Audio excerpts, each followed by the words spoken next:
اللهم صل على سيدنا محمد يا رب صل وسلم دائما أبدا على حبيبك. اللہ تعالیٰ نے ہمیں پیدا کیا، اللہ نے ہمیں بنایا، پیغمبروں کو بھیجا ہدایت کے لیے. اس کا بڑا مقصد، بنیادی مقصد یہ ہے کہ ساری دنیا کے سارے انسان اللہ کو پہچان کر اس سے محبت کریں.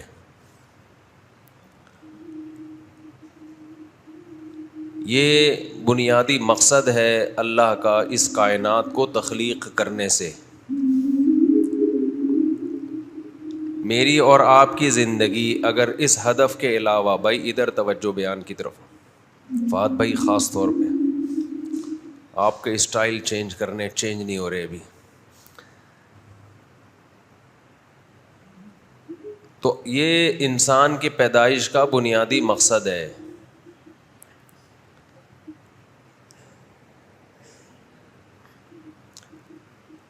کہ انسان دنیا میں آ کے دنیا کی نعمتوں میں پڑھ کر بنانے والے کو بھولتا ہے.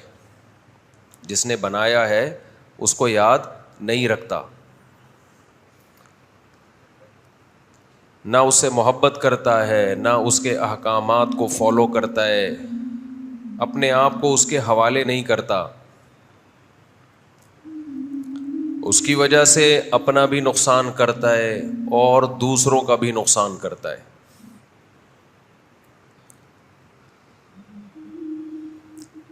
کتنی چھوٹی سی بات ہے بھائی کہ پورے کے پورے دین میں داخل ہو جاؤ، اور دین میں داخل ہونے کا طریقہ کیا ہے؟ جب آپ کسی سے محبت کرتے ہیں تو اس کے حکم کو ماننے میں، فالو کرنے میں آپ کو ٹینشن نہیں ہوتی، بلکہ مزہ آنا شروع ہو جاتا ہے،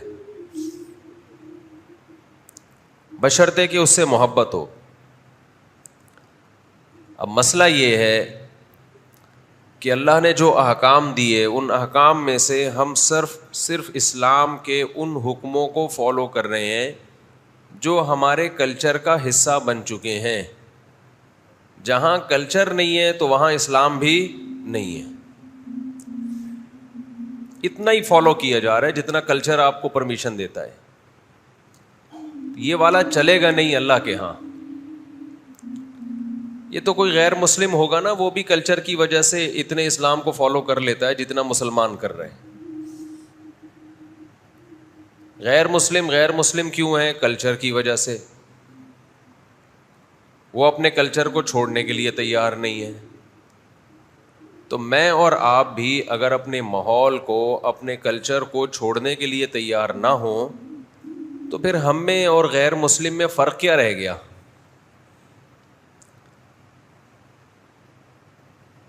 تو ہم بہت تیزی سے دیکھ رہے ہیں کہ جس چیز کو لوگ برا سمجھنا چھوڑ دیں، تو پھر وہ سوسائٹی میں بری رہتی نہیں ہے. سوسائٹی کو خدا بنایا ہے. سوسائٹی اچھا کہہ رہی ہے تو ٹھیک ہے، سوسائٹی برا کہہ رہی ہے تو برا ہے. وہ یورپ، امریکہ میں، مغربی دنیا میں کیا ہوا ہے؟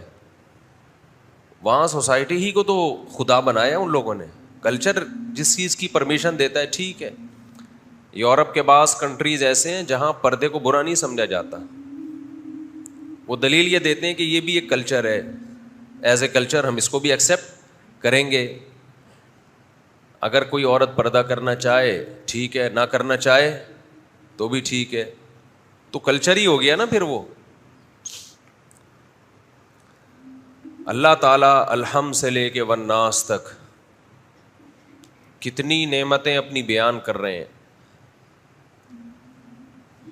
کس قدر نعمتیں بیان کی ہیں. الم تروا کیف خلق اللہ 7 سماوات طباقا وجعل القمر فیہن نورا وجعل الشمس سراجا. دیکھتے نہیں ہو اللہ نے تم پر کیسے آسمان بنائے ہیں، کائنات کو کیسا محفوظ کیا آسمانوں کے خول میں. اور تمہارے لیے چاند بنایا, تمہارے لیے سورج بنایا. الم تر الی ربک کیف مد الظل, دیکھتے نہیں ہو کیسے سورج طلوع ہوتا ہے, لمبے لمبے سائے. قبضنا الینا قبضا یسیرا, سایوں کو ہم اپنی طرف سمیٹنا شروع کرتے ہیں اور تپتی ہوئی دھوپ ہو جاتی ہے, پھر کیسے اس دھوپ کو ختم کر کے سایوں کو لمبا کرنا شروع کرتے ہیں. اور جعل لکم اللیل لباسا, رات کو اندھیرا بنا دیا, دن کو روشنی بنا دیا. یہ سارے تغیرات اس کائنات میں آٹومیٹیکلی نہیں ہو رہے, کوئی ذات ہے جس نے یہ سارا نظام چلایا ہے. تو اس کو کیوں نہیں مانتے, اس سے محبت کیوں نہیں کرتے؟ آپ ڈاکومنٹریز دیکھیں جانوروں کی, کتنے عجیب عجیب جانور ہیں. کل ایک کلپ کسی نے مجھے بھیجا, ایک چڑیا ایک درخت میں گھونسلہ بناتی ہے, اتنا خوبصورت گھونسلہ بچوں کے لیے,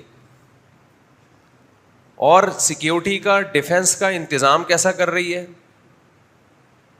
کہ جو اوریجنل دروازہ ہے نا وہ بہت چھوٹا ہے اور وہ بند ہو جاتا ہے چڑیا کے اندر جاتے ہی, اور ایک فیک دروازہ اس نے بنایا ہوا ہے, بڑا دروازہ ہے, تاکہ گھونسلے کو دیکھ کر کوئی سانپ اور کوئی بھی انڈے کھانے والا یا بچے کھانے والا جانور آئے تو وہ بڑے دروازے سے آئے, اور جب وہ گھسے گا تو وہاں کچھ بھی نہیں ہے. افسوس اس پر ہوتا ہے کہ جو گورے یہ ڈاکومنٹری بناتے ہیں, ایک دفعہ بھی کہیں خدا کا نام ان کی زبان پر غلطی سے بھی نہیں آتا کہ گاڈ نے, وہ اللہ نہیں کہتے گاڈ کہتے, کہ گاڈ نے کیسا اس چڑیا کو ڈیفنس کا انتظام سمجھایا ہے. انسان تو کتنی پلاننگ کر کے گارڈ رکھتا ہے اور کتنی پلاننگ کر کے ڈیفنس کا انتظام کرتا ہے. خدا کی قسم کروڑوں مرتبہ بھی ارتقا ہو, ایوالو ہو کے اتنی ذہین چڑیا پیدا نہیں ہو سکتی. یہ اس چڑیا کے, اس پرندے کی طاقت اور قدرت کی دلیل نہیں ہے. کیا الفاظ ہیں قرآن کے, لا تسجدوا للشمس ولا للقمر, نہ سورج کو سجدہ کرو نہ چاند کو. سجدہ کا مطلب اس کی تعظیم کو مان لینا بھی تو ایک نوعیت کا سجدہ ہے نا. مشرکین سورج کو سجدہ کیوں کرتے تھے؟ وہ کہتے تھے یہ ہماری خدمت کر رہا ہے اس لیے ہم سجدہ کریں گے. اللہ نے کہا یہ خدمت نہیں کر رہے, کر وہ رہا ہے جس نے ان کو بنایا ہے. تو یہاں بھی یہی ہے کہ اس چڑیا کی تعریفیں ہو رہی ہیں, کتنی ذہین ہے, کتنے خوبصورت اسٹائل سے گھونسلہ بنا رہی ہے, کیا کچھ کر رہی ہے. او بھائی اس کی تعریفیں مت کرو. بیوٹی آف نیچر, یہ ایک آج کل بڑا سستا لفظ ملا ہوا ہے, نیچر کی بیوٹی ہے. نیچر کیا ہے بھائی؟ بہت مزے سے جان چھڑا لی کہ نہیں چھڑا لی؟ بیوٹی بھی مان رہے ہیں. اب پتہ ہے جب بیوٹی ہوتی ہے تو کوئی پارلر بھی ہوتا ہے, جہاں پہ کوئی پارلر تو ہوتا ہے نا. آپ کہہ سکتے ہیں نیچرل بیوٹی بھی تو ہوتی ہے, تو نیچرل پارلر بھی تو ہوتے ہیں. پھر بیوٹی وداؤٹ پارلر نہیں ہوتی. ابے آٹومیٹیکلی جو چیزیں وجود میں آتی ہیں ان میں بیوٹی, اتنی بیوٹی نہیں ہوتی. ایک مصنوعی بیوٹی پارلر ہوتے ہیں جہاں ڈسٹیمپر ہوتا ہے, اور ایک نیچرل بیوٹی پارلر ہوتے ہیں. وہ نیچرل بیوٹی پارلر کا خالق کون ہے؟ اللہ ہے. وہ natural beauty parlour artificial beauty سے بہتر ہوتے ہیں. آرٹیفیشل بیوٹی پارلر اس نیچرل بیوٹی ہی پہ ڈینٹنگ پینٹنگ کا کام کرتے ہیں. اگر وہ نہ ہو, کوئی کسی بکری کو لے جائے, کتے کو لے جائے, بیوٹی پارلر میں سجا لو, سجا لے گا؟ نہیں سجا سکتا نا. وہ کہے گا اس میں کوئی ہے ہی نہیں. پہلے سے بیوٹی ہوتی ہے تو پارلر اس کو اجاگر کر دیتا ہے. کیسی بیوٹی ہے وہ پرندہ, ایک تو اس کے کلر دیکھو, اس کے رنگ دیکھو, اس کا چہچہانا دیکھو, کتنی خوبصورت خوبصورت آوازوں کی چڑیائیں آتی ہیں, برڈس آتے ہیں, کیسا خوبصورت ان کا ایک سسٹم ہے, نظام ہے.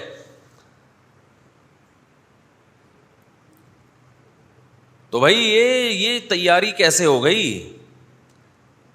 تو جب اصل سے جان چھڑانی ہو نا, ہاں میں کہہ رہا تھا یہ مانتے ہیں کہ اس میں بیوٹی بہت ہے, یہ پرندوں میں, یہ جو گھونسلے بنا رہے ہیں مرغیاں اپنے بچوں کو سنبھال رہی ہیں. بکری ایک آواز مارتی ہے, میں نے بکریاں بھی چرائی ہیں بہت کراچی کے شہر میں. یہ میں اس لیے وضاحت کر رہا ہوں کہ آپ سمجھیں گے مفتی صاحب شاید کسی گاؤں دیہات میں رہا کرتے تھے. یہیں ہم نے شوق پورے کیے ہیں. بکری کیا کرتی ہے, آپ اس کے بچوں کو لے کے گھومو, بچے دائیں بائیں ہو جائیں گے, شام کے وقت ایک آواز مارتی ہے, جیسے ہماری مائیں مارتی تھی نا شام کے وقت آواز, چلو چلو بچوں شاباش مغرب کا ٹائم ہو رہا ہے گھر چلو. بکری ایک مخصوص آواز نکالتی ہے اور اس کے بچے جہاں بھی ہوں ایک دم اچھلتے کودتے ایک دوسرے سے ریسنگ کرتے ہوئے ماں کے پاس پہنچتے ہیں کہ اماں کا واپس جانے کا ٹائم. ہم جو انجوائے کرنے کے لیے نکلے تھے نا پارک میں, ٹائم کیا ہو گیا ہے, ختم, چلو. ایک ایک چیز اللہ کی قدرت اور اللہ کے وجود کی دلیل ہے. کوئی ہے جس نے اس کائنات میں, ان جانوروں میں, انسانوں میں ایسا حسن اور ایسی مینجمنٹ کو پیدا کیا. اب مان لیتے کہ وہ خالق ہے, وہ اللہ ہے, وہ گاڈ ہے, کوئی بھی نام دے دو اس کو, مانو تو صحیح کوئی ہے. لیکن یعرفون نعمت اللہ ثم ینکرونہا, قرآن کہتا ہے سب کچھ مانگ کے بھی کیا کرتے ہیں, مان کے بھی ایسا بن جاتے ہیں جیسے ہمیں پتا نہیں ہے. تو اب یہ ان کی مثال ایسے ہے کہ مقتول جو ہے نا, مقتول بڑی خاندانی مثال ہے. ایک لاش ملی آپ کو کسی علاقے سے, قتل کے نشانات ہیں اس کے اوپر. اب آپ ڈر گئے کہ میرے اوپر الزام نہ آ جائے قتل کا, کیونکہ آپ کے علاقے سے ملی, آپ کے گھر کے قریب سے ملی, اور اتفاق کی بات ہے قتل بھی آپ نے ہی کیا. انکوائری ہو رہی ہے اس کو قتل کس نے کیا. آپ نے کہا کہ اگر میں نے فلاں کا نام لیا لوگ نہیں مانیں گے, فلاں کا نام لیا لوگ نہیں مانیں گے, فلاں کا نام لیا لوگ نہیں مانیں گے. تو آپ نے اس قتل کا الزام مقتول پہ ڈال دیا. کس پہ ڈال دیا؟ کہ اس مقتول نے خود اپنے آپ کو قتل کیا ہے,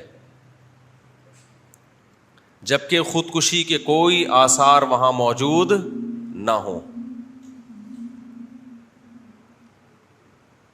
جان چھڑانے کے لیے یہ بہت اچھا بہانہ. اب مقتول سے کون جا کے پوچھے گا بھائی تو نے کیا ہے یا اس نے کیا ہے؟ مقتول بول سکتا ہے کیا؟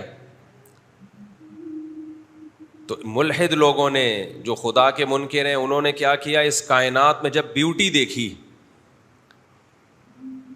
سمجھ میں نہیں آ رہا یہ بیوٹی کس کے کھاتے میں ڈالیں, کہ کس نے اتنا حسن اس کائنات میں کس نے پیدا کیا. شہد کی مکھی کو کس نے سکھایا کہ پھلوں کا رس چوس کے ایسا بہترین شہد تیار کر. اور اللہ تعالیٰ نے نا شہد کی مکھی کو دیکھ کر اللہ کو معلوم تھا ایسے لوگ پیدا ہوں گے جو کہیں گے یہ اتفاق سے بس یہ ایسی چیز نکال رہی ہے.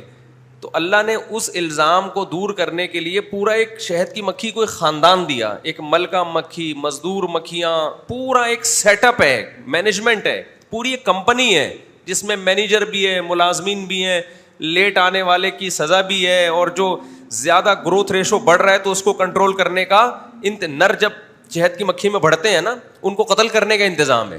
ماحول خراب کریں گے کیونکہ شہد کی مکھیوں میں 4 شادیوں کا رواج نہیں ہے. نر جیسے ہی بڑھے گا ان کو پتا ہے بھائی مسائل کھڑے ہوں گے ہمارے لیے, نہیں سوری الٹا کہہ دیا, ان میں 4 شادیوں کا رواج ہے. ان کو پتا ہے یہ اتنے سارے نر اور فیمیل کم پڑ گئیں تو یہ لڑیں گے آپس میں, فیمیل زیادہ رہنی چاہیے, نر مارکیٹ میں کم رہنے چاہیے, تو مار دیتی ہیں نروں کو کہ بھائی اتنے نر ہم نے کیا کرنے ہیں. اب ہم نے 8-10 مرغیاں میرے پاس, 8-10 مرغیاں ہیں, اگر میں اتنے ہی نر مرغے لا کے رکھ لوں تو لڑیں گے نا آپس میں, تو ہم 2-3 مرغوں سے زیادہ ہونے نہیں دیتے. جیسے ہی ہوا کاٹ کے کھا گئے ہم اس کو. اب آپ کہیں گے کس وقت کاٹ کے کھاتے ہو, یہ ٹائم ہم آپ کو نہیں بتائیں گے, کیونکہ اگر ہم نے آپ کو ٹائم بتا دیا کہ اس وقت ہمارے یہاں مرغا ذبح ہوتا ہے تو آپ ہمیں کاٹ کے کھا جاؤ گے. سب لوگ آ جائیں گے نا, ہمیں بھی چاہیے ایک بوٹی.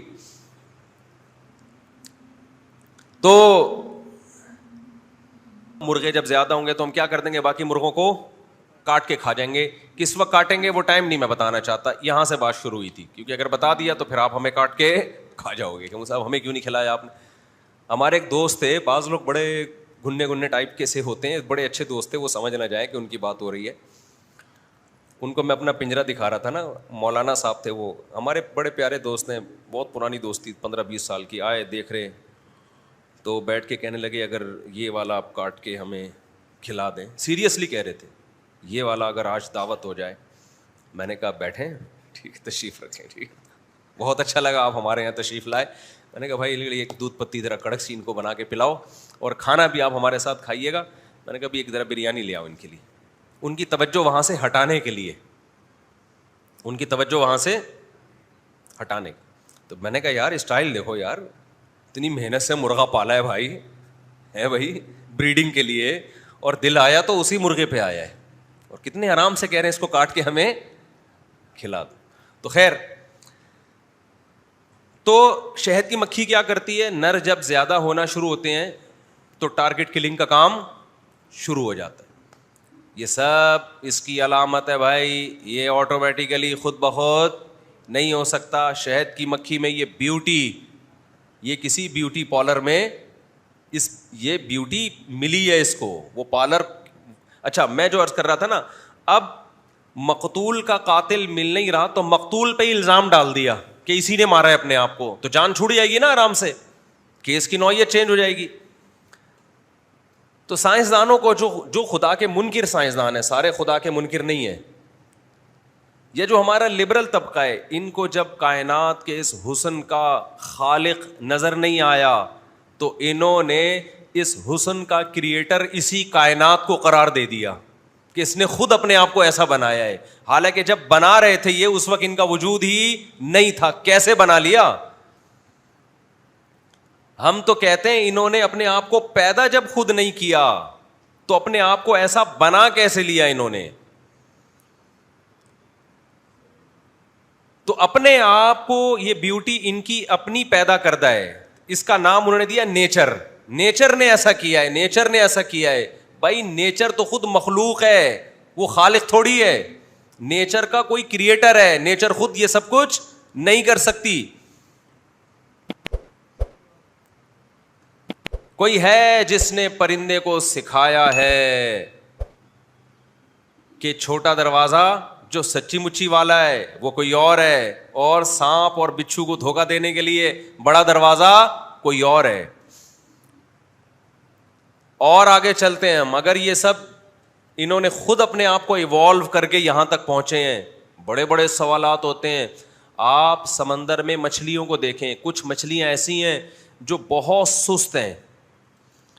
دیکھو جو جانور سست ہوتا ہے نا قدرتی, یہ قدرتی میں اس لیے کہہ رہا ہوں کہ ہم لوگ وہ مخلوق ہیں جو قدرتی سست نہیں ہے, باقاعدہ ہمیں سست بنایا گیا ہے. کسی کو ماں باپ کی طرف سے سست بنایا جاتا ہے, کسی کو کلچر سست بنا دیتا ہے. ہم اتنے سست ہیں کہ ہم صبح اٹھ کے سب سے پہلے پتہ ہے کیا کرتے ہیں؟ آرام کرتے ہیں. ہم لوگ صبح اٹھ کے سب سے پہلے کیا کرتے ہیں؟ آرام کرتے ہیں. اس سے آپ ہماری سستی کا, کیونکہ سو سو کے ہم چونکہ تھک گئے ہوتے ہیں لہذا پھر کیا کرتے ہیں ہم, اس لیے ہم سوتے ہیں. تو یہ سستی خدا کی پیدا کردہ نہیں ہے, یہ ہماری اپنی ہے. لیکن جو جانور اللہ نے سست پیدا کیے ہیں ان میں ان کی اسپیڈ ہی نہیں ہے, تو ان کے ڈیفنس کا نظام بڑا خاندانی رکھ دیا اللہ نے. اب دیکھو خرگوش بڑا کمزور ہے, اسپیڈ بہت تیز ہے. خرگوش کتنا کمزور جانور ہے, کتا ایک نوالے میں کھا جائے اس کو, بلی مار کے کھا جائے, لیکن اللہ نے اس کو جو چھلانگیں دی ہیں, بلی کا پسینہ نکل جاتا ہے, کتے کا پسینہ نکل جاتا ہے اس کو پکڑنے میں. دو پچھلی ٹانگیں اتنی لمبی دی ہیں, ایک جمپ مارتا ہے اور یہاں سے وہاں. کچھوا کتنا سست جانور ہے, کتنا سست جانور ہے. خرگوش کمزور لیکن چست, کچھوا سست بہت ہے. اب کوئی جانور جب کچھوے کا شکار کرے گا تو آرام سے پکڑ لے گا نا اس کو. اس کے ڈیفenس کے لیے اللہ نے ایسا انتظام کیا, اس کو ایک ڈھال دے دی ارطغرل والی, جو ارطغرل کے جنگوں میں جو ڈھال کام آتی ہے نا, اس سے بھی مضبوط ڈھال دے دی اللہ نے اس کو. اور سب سے لمبی عمر کچھوے کی رکھی اللہ نے, 300 سال. میں تنزانیہ کے جنگلات میں گیا ہوں, 300 سال پرانے کچھوے. یونائٹڈ نیشن نے ان کی عمریں اس پہ لکھی ہوئی ہیں کہ یہ 300 سال پرانا ہے. اب لمبی عمر اللہ نے اس کو دے دی تو ہر کام اس کے سست ہو رہے ہیں, کیونکہ اس کے پاس ٹائم کیا ہے, بہت. جلدی جلدی کوئی کام نہیں ہے. سوتا ہے تو سوتا رہے گا, چلے گا تو چلنے سے پہلے آدھا گھنٹہ 1 گھنٹہ سوچے گا, پھر 1 قدم بڑھائے گا, پھر بیٹھ جائے گا. تو ٹائم بہت ہے. اس کھانے پینے میں بڑا سست. لیکن جب کوئی جانور اس پہ اٹیک کرتا ہے تو وہ بڑے آرام سے اپنے آپ کو اس خول میں چھپا لیتا ہے. آپ کہہ سکتے ہیں کب تک ڈھال کے اندر بیٹھا رہے گا؟ بھائی جانور تو ویٹ کرے گا نا, کبھی نہ کبھی تو نکلے گا. تو کچھوا بزبان حال کہتا ہے میرے پاس زندہ رہنے کے لیے 300 سال پڑے ہیں, میں اگلے سال باہر آؤں گا. ٹھیک ہے نا, میں کب باہر آؤں گا؟ اگلے سال.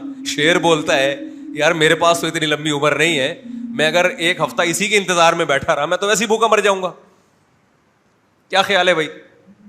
شیر, چیتا, لومڑی وہاں سے کیا کرتے ہیں, اپنا بوریا بستر گول کرتے ہیں. بھائی اس کے بعد بہت ٹائم ہے, ہمارے پاس اتنا ٹائم نہیں ہے. اس لیے جن کی عمریں 40 کے قریب پہنچ گئی ہیں نا, تھوڑا ٹائم رہ گیا آپ کے پاس, جلدی جلدی کر لو, ورنہ وہی حال ہوگا کہ صبح ایک بوڑھے میاں گئے مسجد کے امام کے پاس کہ آج شام کو میری شادی ہے, اس کے لیے کیا چاہیے؟ انہوں نے کہا آپ کا زندگی چاہیے بس, ہمیں شام تک, ہمیں آپ کی کیا چاہیے؟ زندگی چاہیے. کیونکہ میرے بیانات سن کے لوگوں کو موٹیویشن مل رہی ہے, لیکن سوچ رہے ہیں 3 سال سے, کوئی 5 سال سے سوچ رہا ہے. تو سوچتے رہو میرے بھائی, 2-4 سال اور سوچو گے, اس کے بعد آپ کے پاس سوچنے کے علاوہ کوئی اور آپشن بچے گا نہیں. ہر کام کا ایک ٹائم ہوتا ہے. ابھی ہمارے فہد بھائی ہیں, 5 سال سے سن رہا ہوں ان کی شادی ہو رہی ہے, چشمے بھی لگا لیے, کیپ بھی پہن لی انہوں نے, ہر طرح کے اسٹائل مار کے دیکھ لیا, ان کی نہیں ہو رہی. ترس گئے ہم, فیس بک پہ بھی آ گئے مختلف اسٹائلوں کے ساتھ. تو دعا کریں ان کے لیے, ہو جائے بیچاروں کی جلدی سے. ہمارے کیمرہ مین ہے نا, یہ رہے ہیں کیمرہ مین بہت عرصے, ابھی آج کل اپنا چینل بنایا انہوں نے. خیر, تو نر کو کنٹرول کرتی ہے نا مکھیاں, یہ سارا کنٹرولنگ سسٹم یہ کسی کنٹرولر کے بغیر, بولو مینجمنٹ مینیجر کے بغیر نہیں ہوتی, کنٹرولنگ کنٹرولر کے بغیر نہیں ہوتی, کریٹنگ کریٹر کے بغیر نہیں ہوتی. تو یہ بات تو ہم مان لیتے ہیں, آگے کی نہیں مانتے. بہت سے غیر مسلم کہتے ہیں, عیسائی بھی کہتے ہیں, یہودی بھی کہتے ہیں, ہندو بھی کہتے ہیں کوئی ہے جس نے بنایا, یہ خود بہت سے سائنسدان بھی کہتے ہیں, نیوٹن بھی مانتا تھا کوئی خالق ہے, آئنسٹائن بھی مانتا تھا کوئی پیدا کرنے والا ہے. ماننے کے بعد کچھ نہیں کرتے آگے. ایک شخص ہے جس کو آپ رسپیکٹ نہیں دے رہے, ایک بوڑھا آدمی ہے جس کو آپ رسپیکٹ نہیں دے رہے, جس کو آپ عزت نہیں دے رہے, وہ آ کے کہتا ہے بھائی مجھے رسپیکٹ دو, مجھے عزت دو, میں تمہارا باپ ہوں. آپ کہتے ہو کیا ثبوت ہے؟ کہیں جنگل میں گم ہو گئے تھے, اس نے DNA کروا لیا, اس نے جو ہے وہ گواہیاں دلوا دیں, اس نے پیپر لا کے دے دیے, نادرا سے FRC لا کے دے دیا, دیکھ بھائی تیرا نام ہے, سارے ثبوت پیش کر دیا. آپ نے کہا میں دل و جان سے مانتا ہوں کہ آپ میرے ابا ہیں, مان لیا میں نے, لیکن سلوک وہی ہو رہا ہے جو پہلے تھا. تو ابا کیا کہے گا, بیٹا میری محنت تو نے کیا کر دی, میں اتنی DNA کروا دیا میں نے اور اتنے دلائل کے انبار لگا دیے, تیرا ایٹیٹیوڈ اب بھی ویسا ہی ہے جیسا پہلے تھا. تو کوئی فائدہ ہوا ایسے ابا کے ماننے کا؟ سمجھ میں آ رہی ہے بات کی؟ تو میں یہ عرض کر رہا تھا کہ جب یہ ملحد اور لبرل لوگوں کو, خدا کے منکر لوگوں کو دیکھا, انہوں نے مشاہدہ کیا کہ اس کائنات میں بہت حسن ہے, تو ظاہر ہے حسن خود بخود پیدا نہیں ہو سکتا. انہوں نے دیکھا کہ ایسا نظام چل رہا ہے. کتا کیا کرتا ہے جب اس کے زخم ہوتا ہے نا, آپ نے دیکھا وہ زخم کو چاٹتا ہے. کیوں چاٹتا ہے؟ اس کے تھوک میں ایسا کیمیکل ہے جو اینٹی بایوٹک کا کام کرتا ہے. کتے کو کس نے بتایا بھائی کہ اپنے زخم کو چاٹ تو؟ تبھی آپ نے دیکھا کتے کے یہاں اگر زخم ہو جائے ٹھیک نہیں ہوتا پھر وہ, کیونکہ چاٹ نہیں سکتا یہاں پہ وہ. ہر چیز میں ایسا نظام ہے. کچھوے کو ڈیفینس کا کیسا. ہاں میں مچھلی کی مثال دے رہا تھا. بعض مچھلیاں سمندر میں ایسی ہیں جو انتہائی سست ہیں اور پتھروں میں رہتی ہیں. اب عجیب نظام ہے. اچھا پتھر میں بھی ایسے رہتی ہیں, آدھا دھڑ ان کا چٹان میں ہوگا اور آدھا دھڑ چٹان سے باہر. اب وہ تو ڈیفینس ان کا ہو ہی نہیں سکتا. اللہ نے کیا کیا ہے, آپ یوٹیوب پہ سرچ کریں, ان کے پیچھے دم کی طرف نا تصویر بنا دی ہے, چہرہ بنا دیا ہے پورا. مچھلی اندر ہے, دم پہ پوری مچھلی کی پکچر بنی ہوئی ہے. کوئی بھی شکاری جانور آتا ہے نا تو وہ سمجھتا ہے اس کا رخ میری طرف ہے, میں نے اگر اس پہ حملہ کیا تو یہ بھی مجھ پہ حملہ کرے گی. نہیں یہی بات میرا خیال ہے سمجھ. وہ یہ سمجھتا ہے کہ میں نے اس پہ حملہ کیا تو یہ بھی کیا کرے گی. دیکھو پش سے وار کرنا آسان ہوتا ہے نا, سامنے سے وار کرنا بولو مشکل ہے, اگلا ڈرتا ہے. تو اللہ نے وہ مچھلی چونکہ ایسے ہی چٹانوں میں منہ دے کے رہتی ہے, زیادہ تر اس کا ٹائم اسی طرح گزرتا ہے, تو اس بیچاری کو نہیں پتا کہ میری دم پہ اللہ نے میری جیسی پکچر بنا دی ہے. ایک جانور یہ سمجھے گا دم ادھر ہے اور سر کدھر ہے, اس طرف ہے. یہ ڈیفنس کا انتظام اللہ نے مچھلی کے لیے کیا ہے. خدا کی قسم لا الہ الا اللہ, اس منظر کو دیکھنے کے بعد بھی کوئی کہتا ہے کوئی خدا نہیں ہے, اور یہ مچھلی نے ایوالو ہو کے اپنی دم پہ اپنی تصویر بنا لی ہے, اس سے بڑا بدبخت اور خدا کا دشمن اس کائنات میں کوئی نہیں ہے. اور خدا پر کا حق بنتا ہے کہ اس کو جہنم کی آگ میں ڈالے, وہ جو اتنی نشانیاں دیکھ کے بھی انکار کر رہا ہے. یہ ایوالو کیا کہ مچھلی نے اپنے آپ کو دم پہ تصویریں نکال دی اس نے. آپ سرچ کریں انٹرنیٹ پہ مل جائیں گی آپ کو ویڈیوز. اس کو کیا پتا میری دم, وہ مچھلی کو پتا ہوگا کہ میری دم پہ تصویر بنی ہوئی ہے, مچھلی کو نہیں پتا ہوگا. تو ایسے ایسے انتظام تاکہ ایک مینجمنٹ رہے. آپ کہہ سکتے ہیں بہت سے مخلوق پھر کھا تو جاتی ہے نا جانوروں کو, بھائی کھاتے بھی ہیں, بہت سے زندہ بھی رہ لیتے ہیں, تاکہ ہر ایک کی نسل میں کیا رہے, ایک توازن قائم رہے, اس کائنات کا حسن برقرار رہے. لیکن انسانوں کی نسل پہ انسان کنٹرول نہیں کرے گا, کیونکہ انسان کو اللہ نے اس کائنات پہ تو طاقت دی ہے, تابع بنایا ہے. انسانوں کو انسانوں کا تابع اللہ نے نہیں بنایا, وہ اللہ کے ہاتھ میں رہے گا.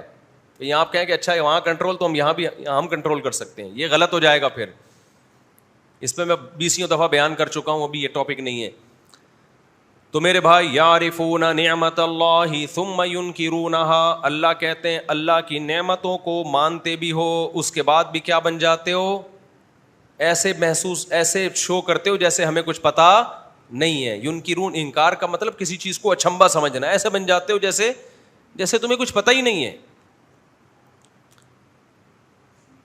تو جب بھی اس کائنات میں مختلف چیزوں کو دیکھا کریں, کائنات میں تغیرات دیکھا کریں, کس کی تعریف کرو میرے بھائی, اللہ کی. کافر کا بہت بڑا جرم ہے, وہ خدا کی تعریفیں نہیں کرتا. کیسی کیسی چیزیں, قدرت کی زیادہ نشانیاں تو ہمیں کافر ہی دکھا رہے ہیں, پھر بھی اللہ کی تعریف نہیں کرتے. اور اللہ کا دل کتنا بڑا ہے, دیکھو اللہ کا ظرف کتنا بڑا ہے, اتنا بڑا طاقتور. آپ بتاؤ جب کوئی بہت بڑا سیٹ ہو, بہت بڑا پاورفل ہو, بہت طاقتور ہو, اور آپ نے اسے جا کے 5 روپے والا عطر ہدیہ کر دیا, تو کیا وہ بہت زیادہ قدر کرے گا آپ کی؟ بولو نا. وہ کیا کرے گا بھائی, اٹھا کے سائڈ پہ رکھ دے گا, thank you, nice to meet you, چلو پتلی گلی سے نکلو, یہی کرے گا نا وہ.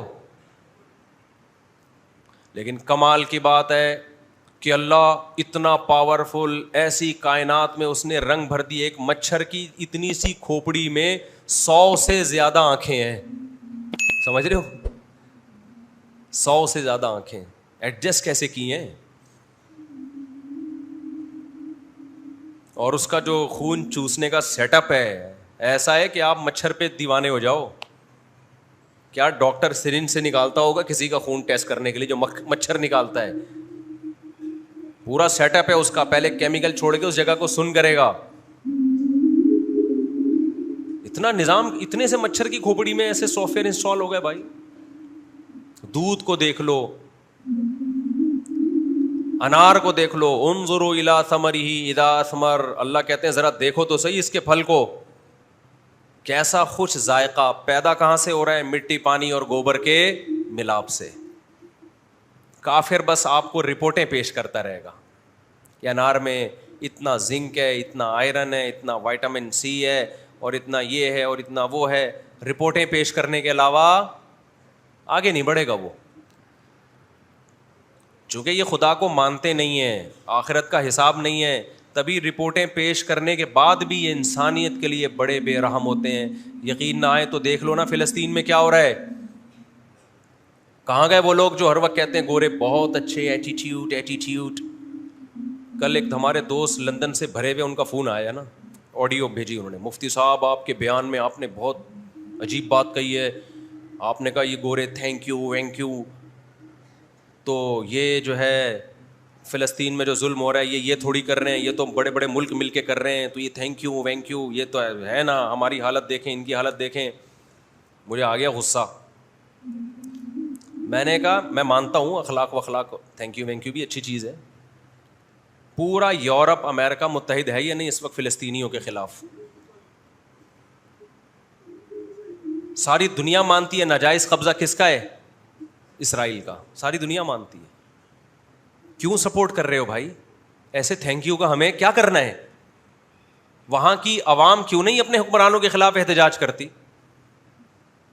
کیوں نہیں اپنے حکمرانوں کو بولتے بھائی یہ آپ نے ہمیں اتنے اخلاق سکھائے, آپ نے ہمیں اتنی تمیز سکھائی, اور ہمیں اسکولوں میں سکھایا کہ سب سے پہلے انسانیت ہے, مذہب کو بھی دوسرے نمبر پہ رکھ دیا, تو آج وہ انسانیت کہاں گئی؟ قرآن بار بار کہتا ہے کہ جو آخرت پہ یقین نہیں رکھتے نا, جن کو حساب و کتاب کا خوف نہیں ہے, وہ ایک تھوڑے سے لیول پہ اچھے ہو سکتے ہیں, بڑے لیول پہ اچھے نہیں ہو سکتے. اور میں نے کہا ان سب کے پیٹ بھرے ہوئے ہیں, نہ ان کا گیس کا مسئلہ, نہ بجلی کا مسئلہ, نہ ان کے حکمران کرپٹ ہیں, نہ ان کے لیے کرپٹ نہیں ہے, دوسروں کے لیے ہوں گے. علاج فری ہو رہا ہے تو تھینک یو ہی کہنا ہے میرے بھائی. اخلاق کا پتہ جب چلتا ہے جب ٹینشنوں میں ہو انسان. ہماری والی ٹینشن ہے ان کو دو, پھر میں دیکھتا ہوں انگریز کے منہ سے کتنے تھینک یو نکلتے ہیں. اور انگریز کو ایک ہفتے کے لیے یہاں چھوڑ کے تو دیکھو, تھینک یو کا لفظ اس کی ڈکشنری سے ہمیشہ کے لیے نکل جائے گا. ایک دن آئے گا جب پاکستان سے جائے گا, وہ کوئی کہے گا نا تھینک یو, وہ ڈکشنری میں دیکھ رہا ہوگا یار تھینک یو کا مطلب کیا ہوتا ہے. جو ایشیائی ملکوں کا, غریب ممالک کا حال کیا ہے ان لوگوں نے, اس کے بعد ہم ابھی بھی اگر مسکرا رہے ہیں یہ ہمارا ظرف ہے, ہمارا حوصلہ ہے. جو فلسطین کی خبریں ڈیلی آ رہی ہیں یوٹیوب پہ آپ دیکھ رہے ہو, بتاؤ اس کے بعد انسان کا دیواروں سے سر مار کے رونے کا نہیں دل کرتا. یہ تمہارے ساتھ ہوتا تو ہم دیکھتے کہ تم کیسے برداشت کرتے. ایک مرتا ہے نا ان ملکوں میں کوئی ایک, پوری دنیا کھڑی ہو جاتی ہے. اور کشمیر میں اور فلسطین میں کتنا خون بہایا جا رہا ہے ناحق انسانوں کا. آج سے نہیں 70 سال سے زیادہ ہونے والے ہیں. کوئی رونے دھونے والا نہیں ہے, کوئی آواز اٹھانے والا نہیں ہے. آج اس دنیا کا ہمیں پتہ چل گیا کہ یہ کتنے پانی میں ہے. لوگ کہتے ہیں آپ کے حکمران ایسے, تو ہمیں کس نے دیے یہ حکمران؟ ہمارا سسٹم بھی تو انہوں نے بنا کے دیا, جو ہمارے اوپر جو یہ ایک فضول نظام ہے جس کے تحت جو جس طرح کے کرپٹ حکمران ہم پہ مسلط ہیں, یہ سسٹم بھی تو انہی کا بنایا ہوا ہے. یہ ہمارا سسٹم تھوڑی ہے. سعودی عرب اس سسٹم کو قبول نہیں کرتا, جمہوریت کو. آج سعودی عرب میں امن بھی ہے, اکنامکلی ترقی بھی کر رہا ہے. مسقط اس کرپٹ سسٹم کو قبول, عمان نے قبول نہیں کیا. بادشاہت ہے, وہ نہیں مانتا جمہوریت کو. امن بھی ہے, اکنامکلی بھی ترقیوں کی بلندیوں پہ پہنچے ہوئے ہیں. ہمارے ہاں جو جمہوریت کا گندا سڑا ہوا پلید نظام ہے, اس میں کبھی بھی آپ 100 سال میں بھی ملک میں ترقی کی امیدیں مت رکھو. یہ نیچرل ہے ہی نہیں. نیچرل نظام وہ ہوتا ہے حاکم ایک ہو, ساری پاور اس ایک اکیلے حاکم کے پاس ہو. یہاں اختیارات اتنے ڈیوائڈ ہوئے ہوئے ہیں, آپ کو پتہ ہی نہیں کہ یار کس منسٹری کے ذمے کون سا کام ہے. ہم تو ایک گٹر کے ڈھکنوں کو رو رہے ہیں نا, مجھے اب تک نہیں پتا چلا یہ گٹر کے ڈھکن ذمہ داری کس کی ہے. میں گورنر کو ذمہ دار ٹھہراؤں, یا کسی وزیر کو ذمہ دار ٹھہراؤں, یا KMC والوں کو ذمہ دار ٹھہراؤں, یہی نہیں پتا چلتا. پھر KMC والے کے کسی خاص بند شخص کے پاس آپ جاتے ہو, کہتے ہو یہ تو اس کو فنڈ ملا تھا, وہ کھا کے بھاگ گیا, میرا کیا قصور ہے؟ اب ہمیں کیا پتا اس کو فنڈ ملا ہے کہ اس کو فنڈ ملا ہے. کوئی KMC کا بندہ ہے جو سارے گٹر کے ڈھکن کراچی کے کھا گیا ہے, وہ کراچی کے جتنے گٹر کے ڈھکن ہیں 2-4 بندوں نے مل کے کھائے ہیں. اب آپ اندازہ لگاؤ, اس میں تم کہو کہ فلسطین کے لیے ہمارے حکمران آواز کیوں نہیں اٹھا رہے؟ او بھائی, جو گٹر کے ڈھکن کھا کے بیٹھے ہوئے ہیں, آپ کیا سمجھتے ان میں اتنی پاور ہوگی کہ وہ اسرائیل سے لڑیں گے جا کے؟ یہ گندا سڑا ہوا نظام, اس میں تو 2-4 کوئی اچھے آ جائیں تو بس ان کی سیوا کر لیا کرو بیٹھ کے. ہم بھی تلاش کر رہے ہوتے ہیں, اچھے لوگ بھی ہیں الحمدللہ, لیکن ان کے ہاتھ پاؤں بھی بندھے ہوئے ہیں. ابھی الحمدللہ کوئی اس میں حرج نہیں ہے. سندھ کے جو ابھی موجودہ گورنر ہیں, کیا نام ہے ان کا, بڑے اچھے آدمی ہے, کامران ٹیسوری صاحب. میں پرسنلی ان سے ملا ہوں, علماء کی ملاقات, بہت نر قسم کا آدمی ہے وہ. لیکن بھائی اس سسٹم میں ہاتھ پاؤں ایسے بندے ہوئے ہیں, آپ ایک لمٹ تک جا سکتے ہیں, اس سے آگے آپ بولو نہیں جا سکتے. مذہبی امور کے وزیر سے ہماری ملاقات ہوئی, ہم نے کہا حضرت یہ صحیح کر لیں. انہوں نے کہا بھائی مجھے پہلے سے آگے بتا دیا گیا تھا, اس سے آگے بڑھنے کی کوشش کی نا تو بڑے بڑے اشدہے بیٹھے ہوئے ہیں, وہ مذہبی امور ہی کے اشدہے ہیں, پرانے وزراء ہیں. انہوں نے بولا اگر زیادہ سسٹم ٹھیک کرنے کی کوشش کی تو آپ کو اپنی ریپیئرنگ دوبارہ آپ کو کھول کے دوبارہ جوڑنا پڑے گا اپنے آپ کو, اتنے خراب ہو جاؤ گے آپ. پورا یہ جمہوریت کا نظام نہیں بھائی. سعودی عرب میں اگر ایک گڑبڑ کہیں ہوتی ہے, ذمہ دار کون ہے؟ بادشاہ. وہ کہتا ہے میرا کنٹری ہے. بادشاہ کتنا کھا لے گا یار, ایک آدمی کتنا کھا لے گا, بناتا بھی تو ہے نا. آپ کو جب پتا ہو نا یہ میرا گھر ہے, میں 5 سال کے لیے ہوں یہاں پہ, یہ میرا ہے, تو آپ کھاؤ گے بھی تو, لیکن اس گھر کو بناؤ گے بھی آپ. یہ جمہوری نظام نہیں چل سکتا بھائی. اگر آپ اس سے جان نہیں چھڑا سکتے تو کم از کم صدارتی نظام لے آؤ نا. کسی حد تک پاور ایک شخص کے پاس تو جائے, اس کو تو پکڑے آدمی. ابھی پھر وہی گیم جناب تشریف لے آئے ہیں, اب پھر نواز شریف, پھر مسلم لیگ, پھر PTI کا دوبارہ پھر دھرنے ہوں گے, پھر عمران خان کو دیکھیں گے ہم, پھر نواز شریف کو دیکھیں گے, پھر ہم زرداری کو دیکھیں گے. ہماری قسمت میں یہی رہ گیا میرے بھائی. ایک بندہ لے آؤ تمیز سے یار, اس کو بولو یہ سب تیرا ملک ہے, بس کتنا غلط کر لے گا, کچھ تو صحیح بھی کرے گا نا.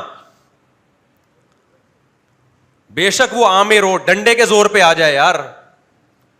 تو جو آپ کا گندا سیٹ اپ چل رہا ہے نا, یہ باہر والوں نے مسلط کیا ہوا ہے آپ کے اوپر. سعودی عرب میں اگر جمہوریت ہوتی نا تو یہ حال ہم حج عمرہ بھی تمیز سے نہیں کر سکتے تھے. ہر وقت ڈر ہوتا کوئی بم نہ پھٹ جائے یہاں پہ. روزانہ اطلاعات آتی, عمرے کے دوران, حج کے دوران اتنے حاجی دنیا سے تشریف لے گئے بم دھماکے کے نتیجے میں. تو یہ نظام صحیح نہیں ہے جو ہمارے کنٹری میں چل رہا ہے. اس میں یہی ہوتا رہے گا, اکھاڑ پچھاڑ, اب وہ آ گیا, پھر وہ آ گیا, پھر وہ آ گیا, پھر وہ آ گیا. اللہ ہی جانے نتیجہ کیا نکلے گا. لوگ کہتے ہیں فوج غلط ہے, مجھے نہیں پتا فوج صحیح ہے فوج غلط ہے. یہ باتیں تو یہاں بیٹھ کے میں کروں گا بھی نہیں. فوجیوں سے بولو, وہ بولو کہ اگر ہم اس کو چھوڑ دیتے تو وہ تو بیچ کے کھا گیا تھا, ہم اس کو چھوڑ دیتے تو وہ بیچ کے کھا گیا تھا. کچھ ثبوت بھی ہوتے ہیں ان لوگوں کے پاس کہ واقعی بیچ رہا تھا. اب اس کی تحقیق کون کرے گا بھائی؟ پھر ایک نئی جنگ چھڑ جاتی ہے. کچھ کہتے ہیں فوج کرپٹ ہے, کچھ کہتے ہیں PTI غلط ہے, کچھ کہتے ہیں نواز شریف غلط ہے. اور افسوس اس پر ہو رہا ہے ابھی فلسطین میں کیا کچھ ہو رہا ہے, اس میں بھی یہی کلپ چل رہے ہیں. تو اس جنجال سے آپ نکل سکتے نہیں ہو. اس لیے پاکستان میں تو میں کہتا ہوں بھائی, گورنمنٹ پہ جو بھروسہ کر کے یہاں رہ رہا ہے نا, اس سے بڑا دنیا میں کوئی بے وقوف بولو نہیں ہے. آؤ, اور جو باہر نکل سکتا ہے نا, باہر اچھی جاب مل رہی ہے, وہیں باہر نہ بھاگو. بلا وجہ بھاگ گئے تو لوگ سمجھتے ہیں وہاں کو سونے کے نوالے مل رہے ہیں. قابل لوگوں کے لیے باہر ملکوں میں جگہ ہے, بیکار لوگوں کے لیے اور زیادہ عذاب میں آ جاؤ گے. یہاں کم از کم کسی ہوٹل کے باہر جا کے کھڑے ہو گئے نا اللہ کے نام پہ, ایک نہاری وہ 10 نہاریاں کھلا دے گا. باہر جا کے کچھ بھی نہیں ہے اور آپ کے کوئی ریلیٹو بھی نہیں ہے تو بڑی مصیبت میں ہو. وہاں تو میں نے بھی مسقط میں چائے پی, ناشتہ کیا نا, کتنے پیسے کہہ رہے, 300 سکے, 300 پیسے. بڑا خوش ہو گیا, 300 صرف پیسے. پتا چلا وہ 300 پیسے یہاں کے 300-400 روپے بن رہے ہیں. سمجھتے ہو کہ نہیں سمجھتے؟ تو ایک ایک چائے تمہیں پتا چلے گا. تو وہاں کوئی ہے قابلیت, کوئی ہے صلاحیت تو پھر ضرور جاؤ, بلکہ فائدہ ہوگا. ڈالر بھیجو گے یہاں پہ تو ملک کو بھی فائدہ ہوگا. خیر کہاں سے کام جلدی جلدی کلابازیاں کھا کے جاتے رہتے ہیں, جلدی سے بات کو سمیٹ کے ختم کروں میں. تو میرے بھائی بات یہ چل رہی تھی کہ جو خدا کے منکر ہیں نا, جو آخرت کے منکر ہیں, وہ اللہ کی نشانیاں صبح و شام دیکھتے ہیں مگر اللہ سے ان کا کوئی ریلیشن بولو نہیں ہوتا. اللہ یہ چاہتے ہیں کہ جب میری نشانیاں دیکھ رہے ہو نا تم صبح و شام, تو مجھ سے کیا کرو, محبت کرو. 2-3 منٹ میں بات کو سمیٹ کے ختم کرتا ہوں. مجھ سے محبت کرو. آپ کہتے ہیں کیسے کریں محبت, کیا کریں, کیا کرنا پڑے گا اس کے لیے ہمیں؟ بھائی آپ کو 2 کام کرنے پڑیں گے. برائیوں کو چھوڑنا پڑے گا اور اللہ کا نام کثرت سے زبان سے لینا پڑے گا. میں بتا رہا تھا اللہ کا ظرف بہت بڑا ہے. بڑے سے بڑے سیٹ کو چھوٹی سی گفٹ دو تو وہ یوں لے کے رکھ لے گا, لیکن حدیث میں آتا ہے جو اتنا طاقتور بادشاہ خدا ہے, جب کوئی بندہ شدید پیاس میں پانی پی کے کہتا ہے نا الحمدللہ, اللہ کا شکر ہے, تو اللہ اس سے خوش ہو جاتا ہے. یہ کتنا چھوٹا سا گفٹ ہے, بلکہ گفٹ ہی نہیں ہے نا, آپ نے مان لیا کہ یہ مجھے کس نے پلایا ہے, میرے اللہ نے. اللہ تیرا شکر ہے. کافر یہ کام نہیں کرتا, ہندو یہ کام, وہ پیے گا اور سیراب ہو جائے گا اور ایک رپورٹ پیش کرے گا کہ شدید پیاس میں اتنے گلاس پانی پینے سے پیاس بجھ جاتی ہے, اور جب پانی ہماری باڈی میں جاتا ہے تو بلڈ کو یہ فائدہ ہوتا ہے اور یہ چیزیں ہوتی ہیں. اس سے پتہ چلتا ہے کہ واٹر ہماری صحت کے لیے بہت مفید, اور مزید رپورٹ پیش کرے گا کہ اس کمپنی کا پانی پیا کریں, اس کمپنی کا پانی نہ پیا. اس سے آگے نہیں بڑھے گا. مسلمان کو جب پیاس لگتی ہے اور پانی پیتا ہے تو کیا کہتا ہے, الحمدللہ الذی اطعمنا وسقانا, کھانا کھاتا ہے پانی پیتا ہے, تمام تعریفیں اس اللہ کے لیے ہیں جس نے ہمیں کھلایا. شدید بھوک میں کیسا مزہ آتا ہے. تبھی میں کہتا ہوں روزے رکھا کرو, افطاری کا بڑا مزہ ہے. جب دسترخوان پہ انسان بیٹھتا ہے نا, اللہ کے لیے بھوکا پیاسا ہو کے جب بیٹھتا ہے, کتنا مزہ آتا ہے. اس کھانے کی میں الگ ہی روحانیت ہوتی ہے. ہمارے ایک دوست پشاور میں بوڑھے آدمی, گپ شپ ہو رہی تھی ان سے. اب تو لوگ آٹو پہ آ گئے ہیں, میں کہیں بیٹھتا ہوں تو آٹومیٹیکلی 4 شادیاں شروع کر دیتے ہیں, میں نہیں بھی چھیڑ رہا ہوتا شروع. تو میں وہاں بیٹھے ہوئے بزرگ سفید داڑھی والے, روس کے دور میں افغانستان میں بڑا جہاد کیا انہوں نے. تو کسی نے بات چلا دی کہ جی 4 شادیاں ہوں, بابا جی آپ بھی 4 شادیاں کرو. تو انہوں نے کہا مولوی صاحب مزہ اللہ نے خدا کی قسم صرف 2 چیزوں میں رکھا ہے. ایسے جذبے کے ساتھ کہا نا انہوں نے کہ ہم اپنے آنسو نہیں روک سکے, اتنے جذبے کے ساتھ. انہوں نے کہا ایک اللہ کی راہ میں لڑنے میں, جب خدا کے لیے انسان لڑتا ہے نا اللہ کی راہ میں, وہ منظر ہی الگ ہوتا ہے. اللہ کو کیسا پیار آتا ہے نا, یہ بندہ جان ہتھیلی پہ رکھ کر میری خاطر لڑ رہا ہے. اور دوسرا کہا جب شدید بھوک اور پیاس میں افطاری کا دسترخوان لگاؤ, اس وقت جو کھانے میں مزہ آتا ہے وہ مزہ, اور اللہ کی راہ میں لڑنے میں مزہ, اس کے علاوہ دنیا کی کسی تیسری چیز میں مزہ نہیں ہے. میں نے کہا بالکل صحیح کہا, بالکل صحیح. تو افطاری میں بڑا مزہ ہے, کیسا مزہ آتا ہے بھوکا پیاسا. ویسے بھی آپ بھوک پیاس میں کھاؤ, وہ روحانیت تھوڑی آتی ہے, اس میں روحانیت تھوڑی آتی ہے. تو جب کھاؤ, جب پیو, جب نعمتوں سے لطف اندوز ہو, فوراً کس کی تعریف کرو, اللہ کی. اے اللہ ہم اس قابل نہیں, ہمارے کون سے ایسے اعمال ہیں جو ہمیں پیاس میں ٹھنڈا پانی ملے میرے بھائی, ہم نے کیا کیا اللہ کے لیے. اے اللہ تیرا فضل ہے, تیرا احسان ہے, تیرے احسانات میں نعمتوں میں ڈوبے ہوئے ہیں, جو تو ہمیں بھوک میں کھلاتا بھی ہے اور پیاس میں پلاتا بھی ہے, اور یہی نعمت کافی ہے. اس شکر کا فائدہ یہ ہوگا ڈپریشن سے نکلو گے. میرے پاس بحریہ ٹاؤن میں پلاٹ کیوں نہیں ہے, میرے پاس گاڑی کیوں نہیں ہے, میرے پاس یہ کیوں نہیں ہے. او بھائی شدید پیاس میں تجھے پانی مل رہا ہے, جس دن یہ پانی بند ہوا نا تو سارے پلاٹوں کو تو بھول جائے گا. شکر ادا کر, تیری صحت ہے, پانی پی رہا ہے, تو بھوک میں تجھے کھانا مل رہا ہے, اس پہ اللہ کا شکر ادا کرو. بہت بڑی نعمت ہے, تھوڑی نعمت نہیں ہے. تو بار بار اللہ کا ذکر, نماز بھی اللہ کے ذکر کو قائم کرنے کے لیے رکھی ہے شریعت نے.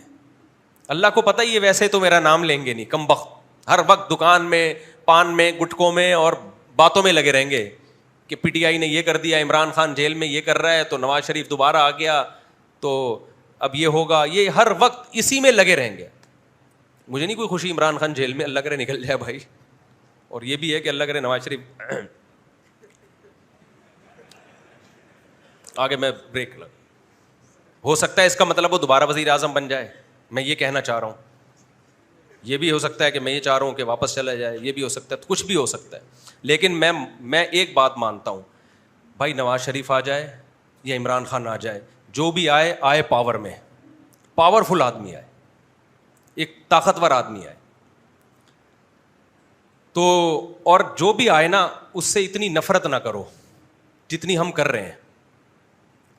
دیکھو جب تک کوئی وزیر اعظم نہیں بنے نا، وہ ایک سیاسی لیڈر ہے، جو مرضی کرو. جب بن جائے تو ملک کا فائدہ اسی میں ہے کہ سب مانیں اس کو، چاہے وہ عمران خان ہو، چاہے وہ نواز شریف ہو، چاہے وہ زرداری ہو. جب بن جائے تو پھر اسلام کے حکام کیا ہو جاتے ہیں؟ چینج ہو جاتے ہیں.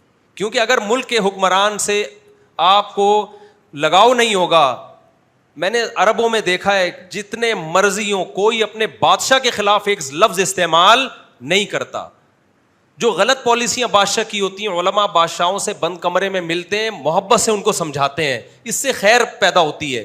یہ نظام اگر سعودی عرب میں ہونا کہ جو بھی بن رہا ہے دوسرا آگے ٹانگیں کھینچ رہا ہے، لانتے کر رہا ہے، تو اپنی زبانوں کو کنٹرول کرو میرے بھائی، اس سے ملک کو کبھی بھی فائدہ نہیں ہوتا. جو بھی آ جائے یار، جب آنے کے بعد ہمارا کون ہوگا؟ وہ وزیر اعظم ہوگا. جب بن گیا تو جو تمہارا باپ جس کو بنا دیا مان لو نا پھر ہمارا باپ ہے. بس ملک کو دیکھو میرے بھائی، شخصیتوں کو مت دیکھو. غلط ہے کسی کو جیل میں بھیج دینا، کسی کو جیل سے نکال دینا، ہم نہیں مانتے، لیکن جب بن جائے تو پھر ملک کو، ہم نے کنٹری کو دیکھنا ہے. کنٹری کی خیر اسی میں ہے کہ جو آئے گا بھائی، آئے گا کوئی نہ کوئی تو آئے گا، جو آئے گا تو اس کو ماننا پڑے گا. ورنہ ملک کا تو اگر سارے اسی طرح خلاف ہو جائے بھائی، ملک کا بیڑا غرق ہو رہا ہے. تو خیر، ہم اللہ نے نماز کو کیوں رکھا ہے میرے بھائی؟ اپنی یاد قائم کرنے کے لیے. تو بار بار اللہ کا ذکر کرنے سے اللہ کی محبت کی چنگاری دل کے اندر پیدا ہوگی. نماز پڑھنے سے، پھر اللہ کے لیے روزہ رکھنے سے، ذکر کرنے سے. ہم تو پہلے زمانے میں بوڑھوں کو دیکھتے تھے ہر وقت ہاتھ میں تسبیح، ہر وقت ہاتھ میں کیا ہوتی تھی؟ اب کیا آ گیا بھائی؟ موبائل. میری والدہ کا جب انتقال ہونے کا وقت تھا، 1-2 سال تک بیڈ پہ تھی، ہوش و واس سلامت نہیں تھے، تو ان کے ہاتھ میں تسبیح پکڑاتے آٹومیٹکلی چلنا شروع ہو جاتی. سورہ یاسین پڑھتے ان کے سامنے تو جو آیت رہ جاتی آٹومیٹکلی ان کی زبان سے نکل جاتی، کیونکہ زندگی بھر سورہ یاسین پڑھی، قرآن پڑھا، تسبیح کی. اب جو نئی نسل آ رہی ہے نا، اب جب یہ بڑھاپے میں کوئی فالج ہوگا یا برین ہیمریج ہوگا یا بستر پہ پڑے ہوئے ہوں گے، ہوش حواس ٹھکانے نہیں ہوں گے، آپ ان کو سبحان اللہ الحمدللہ کہیں گے، ان کی کھوپڑی میں آئے گا ہی نہیں ہے کیا کہہ رہا ہے. آپ ان کے سامنے سورہ یاسین پڑھیں گے، اگلی آیت آئے گی نہیں. آپ جیسے ہی ان کے سامنے ٹک ٹاک کھولیں گے نا، مردہ اٹھ کے بیٹھ جائے گا. اس لیے میں کہتا ہوں یہ دیکھنے کے لیے کہ سکتے میں ہے یا سچی مچی میں مرا ہے، موبائل پکڑا دو. مردے کے ہاتھ میں بھی موبائل پکڑاؤ گے نا، ٹک ٹک چلنا شروع ہو جائے گا وہ. تو اتنا موبائل، ٹک ٹاک، فیس بک، انسٹاگرام، ہر وقت اسی میں لگے رہنا، ان چیزوں نے انسان کو اللہ کی یاد سے غافل کر دیا. تو تھوڑا سا اللہ اللہ کہنا سیکھو. صبح شام 100 دفعہ لا الہ الا اللہ کا ورد کر لیا کرو بھائی. ڈیجیٹل تسبیحات آ رہی ہیں، انگلی پہ کر لو، 100 دفعہ صبح، 100 دفعہ شام کر لیا. نماز کی پابندی کر لی، کبھی کبھار نفلی روزے رکھ لیے، تاکہ یاد رہے کہ ہم بھائی کس کو مانتے ہیں. اللہ کے لیے کھانے والے بہت ملیں گے، اور اللہ کے لیے تیجے کے نام پہ بھی، 11ویں کے نام پہ بھی کھایا ہی جا رہا ہے. تو کھانے والے مارکیٹ میں کم نہیں ہے، کھانے سے پرہیز کرنے والے. جو خود شوگر کی وجہ سے پرہیز ہو جائے گا، لڈو بھی چھوڑ دیں گے، جلیبیاں بھی چھوڑ دیں گے. اللہ کے لیے کھانے پینے سے پرہیز کر لو، روزہ رکھنے کی عادت ڈال لو، نفلی روزہ. تو اس پہ اللہ کیا ہو جائے گا؟ خوش ہو جائے گا. اور اللہ ایک وقت کی لذت چھین کے اگلے وقت میں ڈبل دے دیتا ہے. روزے میں ناشتے کی لذت جاتی ہے اور دوپہر کھانے کی لذت جاتی ہے. افطاری میں وہ لوٹا دیتا ہے کہ نہیں لوٹا دیتا؟ افطاری میں اللہ وہ ڈبل مزہ دے دیتا ہے کہ چل بھائی تو نے صبح ناشتہ بھی نہیں کیا، حالانکہ سحری کر کے بیٹھا ہوا ہے، 6 پراٹھے کھائے تھے سحری میں، اور دوپہر کھانا بھی نہیں کھایا، تو چل میں تجھے یہ لذت دنیا میں کیا کر رہا ہوں، افطاری میں لوٹا رہا ہوں. صحت بھی اچھی ہوگی، اللہ بھی خوش ہوگا.